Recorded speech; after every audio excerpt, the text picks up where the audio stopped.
Thank God it's a Friday. Welcome po sa August 20, 2021 edition ng The Stock Market Today.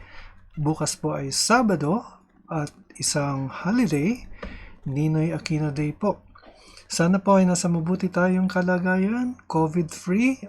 Ito po ang inyong lingkod, Benji Chidoro, po isang retired bank officer na nagsimula mag-invest sa Philippine stock market noong 2007 at ginagawa ko po ito araw-araw, which sinimulan ko po noong August of last year. And I also report the latest news on your favorite and most active stocks. If you like the content, I invite you to subscribe to my channel. Kung meron po kayong stocks na gustong ipa-review, paki-comment lang po sa comment box at aking ipa-prioritize. Ang financial news po natin ay mula sa MWIDE, kasama po ang ating financial headlines at ang resulta ng trading sa ating PSE ngayong araw, ika-20 ng Agosto 2021 dito lamang sa The Stock Market Today. Okay, so let's start first with the financial headlines. Metro Manila, Laguna, Bataan under MECQ until end of the month. Okay, so from tomorrow up to August 31 ay MECQ na po tayo. S&P slashes 2021 Philippine growth outlook to 4.3%. On sector and company news, IATA, ito po yung International Air Transport Association. Airline executives express optimism for recovery. Pagkatapos po ay Toyota Motor Philippines unaffected by global production cut. And BSP imposes 3-year moratorium on digital bank licensing. So those are our financial headlines, but our headlines actually came from Business World on Mega World, or MWIDE. Lipat po natin, sandali lang po. MWIDE or MWIDE. MWIDE's construction segment swings to profit. MWIDE Construction Corp said its construction segment swung into profitability as it earned $353 million in the first half, reversing its $303 million loss a year ago. In a regulatory filing on Wednesday, MWIDE reported an 18% rise in consolidated revenues to $7.6 billion, carried by its construction business, which recorded a 43% increase in revenues to almost $7 billion. Revenues from land, port, and airport operations in the first half accounted for $360 million and $237 million, respectively. Consolidated earnings before interest, taxes, depreciation, and amortization, or EBITDA, also rose to 11% to $1.6 billion. MWIDE Chairman and Chief Executive Officer Edgar B. Saavedra said the company remains bullish on its construction segment as the primary growth driver in the coming years. Meanwhile, MWIDE submitted its bids and is awaiting results on the Metro Manila subway project, where it teamed up with Tokyu Construction and Tobishima Construction from Japan for package CP104, with Hong Kong-based Chinho Construction for packages 1 and 7 of the North-South Commuter Rail South Line, or NSCR South. The company said it is evaluating together with the Japanese group to secure the electromechanical and track works for the Malolos, Clark, and Solis Calamba parts of the NSCR alignment.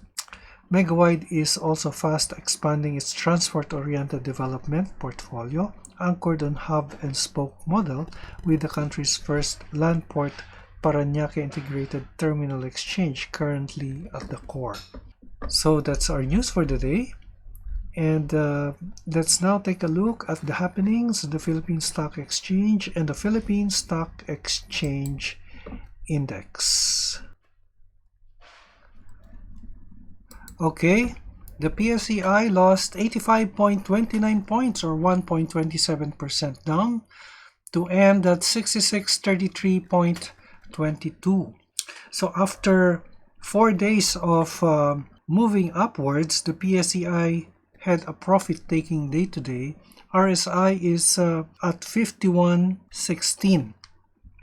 So if you'll take a look at our chart, parang nagpi-piercing through the candlesticks lang yung ating mga indicators, indicating that it's probable that the stock may be consolidating or the index may be consolidating or just moving sideways temporarily as it took profit.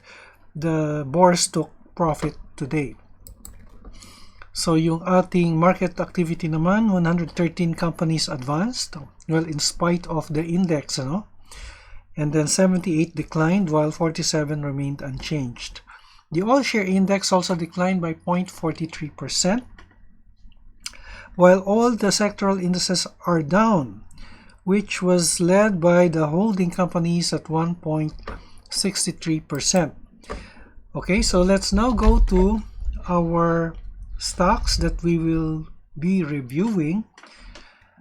Meron ditong request si Mike Miguel, 80.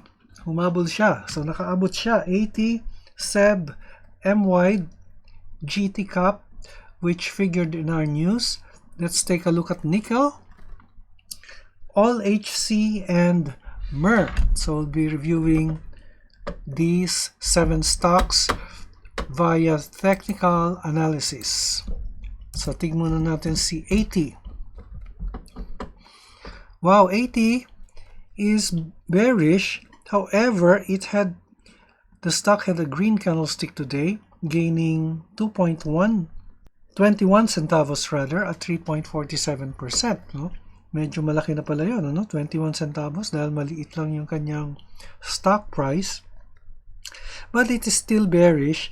RSI is at 41, which is a bearish number.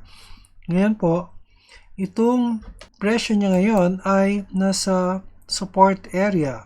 Kasi po, kung titignan po natin, yung candlesticks to the left, meron pong support area po dito. At ganun din naman dito ay the candlestick ended up near the support. And the next support area would be here at this level. Ito, 570 to 580 po. Now, when I talk of support and resistance, these are not exact points, but these are areas. So, it appears to be sideways lang yung ating mga indicators, but our candlesticks right now is bearish, as our indicators are above the candlesticks on the short term. And then SEB or Cebu Pacific. Okay, Cebu Pacific is still also bearish kahit short term siya.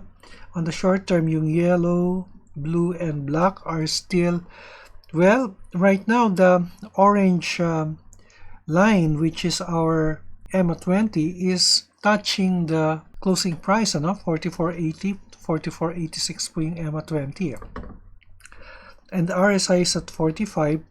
Ngayon, support ni Cebu Pacific is nasa 43.30 to 43.40. Pero bearish po ang sentiment niya. And then, MWIDE, meron siyang earnings today. Okay, ended up in the red also, with support here at 6 pesos, and resistance is just nearby, nandito sa 630 to 640.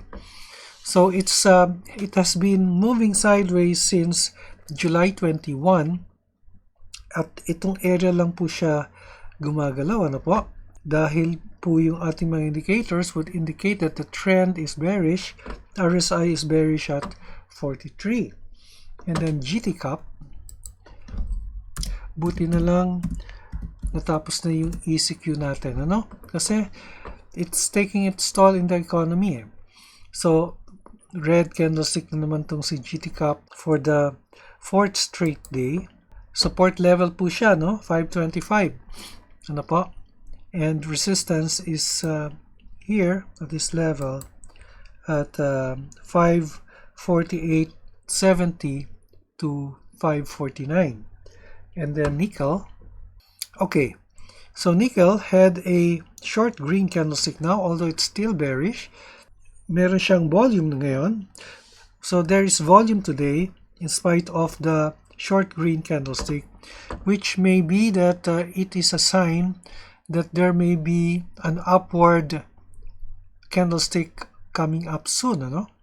Candlestick or a couple of candlesticks, no, in the coming days, no? Abangan po natin yan, pero bearish pa rin, no? Dahil yung mga indicators natin above the candlestick. Meanwhile, the support level is here at 536. Resistance is here nearest at 566. Okay, support and resistance po, areas po yan, no? Hindi po yan exact points.